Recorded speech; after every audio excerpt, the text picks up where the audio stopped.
Welcome to new lesson. इस lesson में मैं आपसे एक टूल के बारे में बात करूंगा जिसकी मदद से आप अपनी वेबसाइट का या किसी की भी वेबसाइट का एसईओ ऑडिट कर सकते हो। राइट, अगेन ध्यान रहे, एसईओ ऑडिट के लिए बस है paid search, paid ad, you know, और किसी टाइप की एड के लिए ऑडिट नहीं है। This is only for SEO. So ये जब भी आप ऑडिट करो तो ये बहुत ही जरूरी है। देखो मैं इसका कैसे यूज करता था मैं आपको बताता हूं। जब मैं फ्रीलांसिंग करता था, राइट, और मुझे क्लाइंट्स ढूंढने होते थे।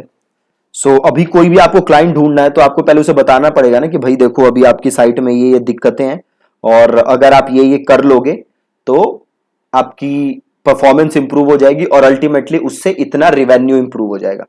तो मैं सिंपल इस पे ऑडिट करता था और एक रिपोर्ट बनाता था, और जिसको भी मैं प्रोस्पेक्ट जो भी होता था उसको मैं भेज देता था। ठीक है, तो सेम काम आप कर सकते हो।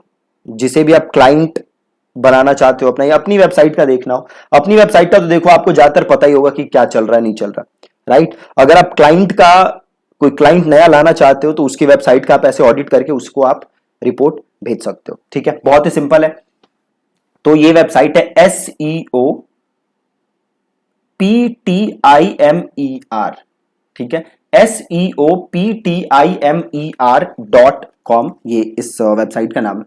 तो बहुत ही आसान है, आपको इस वेबसाइट पे आना है और जिस भी वेबसाइट का आप ऑडिट करना चाहते हो उसका लिंक आपको यहां पे देना है। राइट, एग्जाम्पल.com में लिंक देना है। तो जैसे एक वेबसाइट है loom.com, है ना, तो मैं सिंपल अगर loom.com डाल के यहां पे सर्च करता हूं तो अभी देखो आपको ये पूरी रिपोर्ट दिखा देगा लूम की, है ना, कि क्या है लूम में, क्या मतलब रिकमेंडेशंस क्या है, एसईओ के हिसाब से क्या है, सारी चीजें आपको ये टूल दिखा देगा। तो एक बार ये सर्च हो जाए, अभी देखो सर्च हो रहा है। सो एक बार ये कंप्लीट हो जाए तो आप देखोगे कि पूरा ये आपको दिखा देगा। हाँ देखो कंप्लीट हो गया। ये देखो B+ स्कोर दे रहा है, ये जो लूम है वेबसाइट इसको ये B+ स्कोर दे रहा है। राइट, अभी नीचे आओगे तो देखो एसईओ को B+ दे रहा है, यूजेबिलिटी, परफॉर्मेंस, सिक्योरिटी, सोशल, सबको ये अलग अलग स्कोर दे रहा है। और थोड़ा सा नीचे आओगे तो और आपको ये देखो बताएगा। देखो और नीचे आओ, एसईओ रिजल्ट। ठीक है, योर एसईओ इज गुड, कह रहा है your SEO is largely optimize. देखो कह रहा है एसईओ के हिसाब से ऑप्टिमाइज किया हुआ है। अब देखो यहाँ पे सिंपल अभी आपको क्या क्या चीजें दिख जाएंगी, टाइटल टैग दिख जाएगा कि है कि नहीं। देखो टाइटल टैग दिया हुआ है, मेटा डिस्क्रिप्शन टैग है कि नहीं दिया हुआ है। अब हमने बात किया था ना कि ऑन पेज एसईओ में क्या क्या जरूरी है, टाइटल टैग होना चाहिए, देखो यहाँ पे मेटा डिस्क्रिप्शन होना चाहिए। तो यहाँ से आपको पता चल जाएगा कि टाइटल टैग है कि नहीं, मेटा डिस्क्रिप्शन है कि नहीं। हेडर टैग हमने बात किया था, H1 H2 H3 H4 ऐसे टैग यूज कर सकते हो। देन आपको बता देगा हेडर टैग यूज हुआ है कि नहीं हुआ। Then keyword consistency. ठीक है, अब कीवर्ड कंसिस्टेंसी की हमने बात की थी कि जो भी हमारा पेज है उस जो भी कीवर्ड के अराउंड हम लिख रहे हैं उसको हमें थोड़ा सा डिस्ट्रीब्यूट करना है पेज पे, कुछ बार उसको यूज करना है, उसके सिनोनिम्स यूज करने हैं। राइट, तो कह रहा है कि कीवर्ड कंसिस्टेंसी है कि नहीं, ये कह रहा है नहीं है। राइट, तो इसका मतलब क्या है कि ये जो पेज है वो किसी कीवर्ड को फोकस करके नहीं बनाया गया। राइट, तो आपको ये डिटेल यहां से पता चल जाएगी। फ्रेज देखो बता रहा है कौन सा फ्रेज कितनी बार यूज हो रहा है। देखो ये फ्रेज है ना, लूम फॉर फ्री, टाइटल में यूज नहीं हुआ, डिस्क्रिप्शन में नहीं, हेडिंग में नहीं, बट पेज पे कितनी बार आ रहा है, 4 बार। राइट, तो हमने बात की थी ना कि जो सबसे आपका इंपॉर्टेंट कीवर्ड है वो टाइटल टैग में आना चाहिए, वो डिस्क्रिप्शन टैग में आना चाहिए, वो यहां पे आ नहीं रहा। राइट, तो आप ये अपने क्लाइंट को बता सकते हो कि भैया देखो आपका पेज कीवर्ड के हिसाब से ऑप्टिमाइज नहीं है।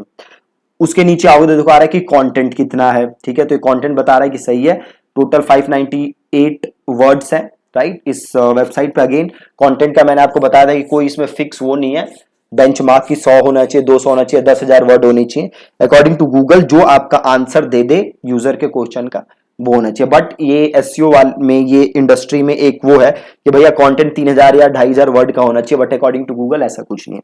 फिर इमेज ऑल्ट एट्रीब्यूट देखो यहाँ पे यूज नहीं हुआ। इमेज ऑल्ट एट्रीब्यूट क्या होता है, जो इमेज का एसईओ होता है। लिंक्स देखो यहाँ पे नंबर ऑफ बैक लिंक्स आ नहीं रहा क्योंकि उसके लिए हमें पेड लेना पड़ेगा। देखो ब्रोकन लिंक्स क्या कोई है, नहीं, कोई ब्रोकन लिंक नहीं है। यूआरएल फ्रेंडली है कि नहीं, यूआरएल फ्रेंडली है। नो इंडेक्स हमने बात की थी ना कि नो इंडेक्स कर दोगे तो गूगल दिखाएगा नहीं, तो क्या नो इंडेक्स वगैरह का सारा चीजें देखो। robot.txt है कि नहीं, हमने बात की थी पिछले लेसन में robot.txt के बारे में, वो यहाँ पे नहीं है। एक्सएमएल साइट मैप हमने बात की थी, एक्सएमएल साइट मैप वो यहाँ पे डला हुआ है। एनालिटिक्स के लिए देखो ये बता रहा है गूगल एनालिटिक्स डला हुआ है। schema.org स्ट्रक्चर डेटा यहाँ पे नहीं है। schema.org मैं आपको आगे वाले लेसन में समझाने वाला हूँ, राइट। तो यूजेबिलिटी देख लो, आपकी वेबसाइट यूजेबिलिटी कैसी है, डेस्कटॉप पे मतलब मोबाइल पे कैसे खुल रही है, और आपका उस पे जो आपका आईपॉड आईपैड टाइप के होते हैं, मैं नाम ही भूल गया उनको हम क्या बोलते हैं, राइट। तो उस पे कैसा आ रहा है वो भी आप देख सकते हो।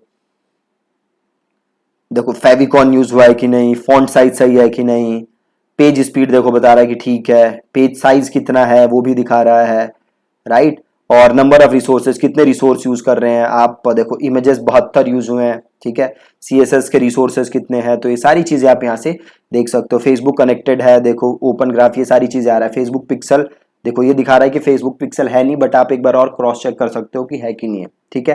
तो ऐसे आप सारी चीजें देख सकते हो अपनी वेबसाइट का या किसी भी क्लाइंट के वेबसाइट का, और यहीं से आप उसको रिपोर्ट बना के भेज सकते हो कि भाई आपकी वेबसाइट में ये प्रॉब्लम है, ये प्रॉब्लम नहीं है, और अगेन आप उनको अप्रोच कर सकते हो काम के लिए, ठीक है।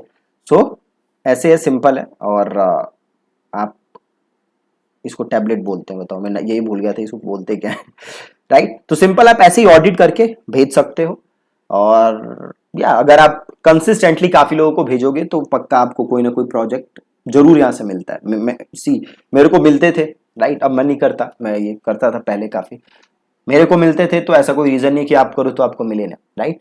और यहाँ से आप एग्जैक्टली क्लाइंट को बता सकते हो भाई देखो ये प्रॉब्लम, ये करोगे तो सही हो जाएगा, ठीक है। और भी बड़े सारे टूल है, बट ये सबसे बेस्ट लगता है मेरे को, प्लस ये फ्री टूल है, राइट। सो इनिशियली आप इतने पैसे इन्वेस्ट नहीं कर सकते, अगर आपके पास पैसे हैं तो आप RF या SEM रश खरीद सकते हो और उसे यूज कर सकते हो, बट फ्री के लिए दिस इज गुड, ठीक है जी।